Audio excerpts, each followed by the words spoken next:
തൃശൂർ സമ്പാളൂർ ഞെറളക്കടവ് പാലത്തിൽ നിന്നും പുഴയിലേക്ക് ചാടിയ ആളെ ഇനിയും കണ്ടെത്താനായില്ല.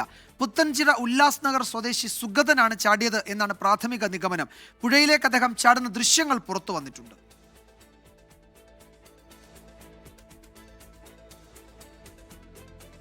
സൂരജ് സജീവ് വിവരങ്ങൾ നൽകും തൃശ്ശൂരിൽ നിന്ന്. സൂരജ്, ഈ ദൃശ്യങ്ങൾ നമ്മൾ കാണുന്നുണ്ട്. അദ്ദേഹം പുഴയിലേക്ക് ചാടുകയും പിന്നീട് വെള്ളത്തിൽ മുങ്ങുകയും ഒക്കെ ചെയ്യുന്നത് കാണാം.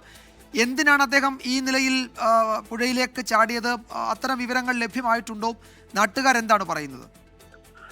വിജയകുമാർ, എന്തിനാണ് ഈ പുഴയിലേക്ക് ചാടിയതെന്ന് സംബന്ധിച്ച് ഒരു വിവരവുമില്ല. ഇന്ന് രാവിലെ ആണ് ഈ പാലത്തിൽ ബൈക്ക് നിർത്തിയതിനു ശേഷം ഈ പുഴയിലേക്ക് എടുത്ത് ചാടുന്നത്. പിന്നീട് ഈ വലിയ രീതിയിൽ, അതായത് ഫയർഫോഴ്സും പോലീസും എല്ലാം ഇന്ന് രാത്രി വരെ, അതായത് രാവിലെ തുടങ്ങി വൈകുന്നേരം വരെയുള്ള തിരച്ചിലായിരുന്നു. പക്ഷേ ഈ തിരച്ചിലിൽ ഇദ്ദേഹത്തെ കണ്ടെത്താൻ സാധിച്ചിട്ടില്ല.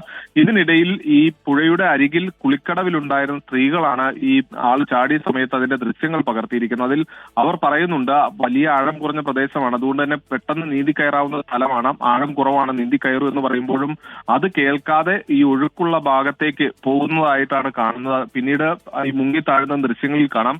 ഭയപ്പെടുത്തുന്ന തരത്തിലുള്ള ദൃശ്യങ്ങളാണ് ഇപ്പോൾ പുറത്തു വന്നിരിക്കുന്നത്. ഇന്ന് സ്കൂബ സംഘവുമായിട്ട് സംസാരിക്കുമ്പോൾ അവർ പറയുന്നത്, രാത്രി വൈകിയും അവർ തെരച്ചിൽ നടത്തിയിരുന്നു, പക്ഷേ ഒരു തരത്തിലും ഒരു സൂചനയും ലഭിച്ചിട്ടില്ല. ഇപ്പോൾ ഈ രാത്രി വൈകിയത് കൊണ്ട് തന്നെ ഇപ്പോൾ തിരച്ചിൽ താൽക്കാലികമായി അവസാനിപ്പിച്ചിട്ടുണ്ട്. പിന്നീട് ഈ ബൈക്കിൽ സൂക്ഷിച്ചിരുന്ന ഈ ഒരു തിരിച്ചറിയൽ കാർഡിൽ നിന്നാണ് ഈ പുത്തൻചിറ സ്വദേശിയായിട്ടുള്ള സുഗതനാണ് മരിച്ചത് എന്ന വിവരം ഇപ്പോൾ ഈ പോലീസിനും ഫയർഫോഴ്സിനും ലഭിച്ചിരിക്കുന്നത്. എന്തായാലും ഇദ്ദേഹത്തെ കണ്ടെത്താനുള്ള ശ്രമം നാളെ രാവിലെ വീണ്ടും തുടരും എന്നുള്ളതാണ് ഇപ്പോൾ ഫയർഫോഴ്സ് അറിയിച്ചിട്ടുള്ളത്. വിജയകുമാർ, പുത്തൻചിറ ഉല്ലാസ് നഗർ സ്വദേശി സുഗതനാണ് ചാടിയത്. അദ്ദേഹം പുഴയിലെ ഒഴുക്കുള്ള ഭാഗത്തേക്ക് നാട്ടുകാരുടെ എതിർപ്പൊക്കെ, അല്ലെങ്കിൽ നാട്ടുകാരുടെ മുന്നറിയിപ്പൊക്കെ തള്ളി ആ ഭാഗത്തേക്ക് തന്നെ നീങ്ങുകയായിരുന്നു.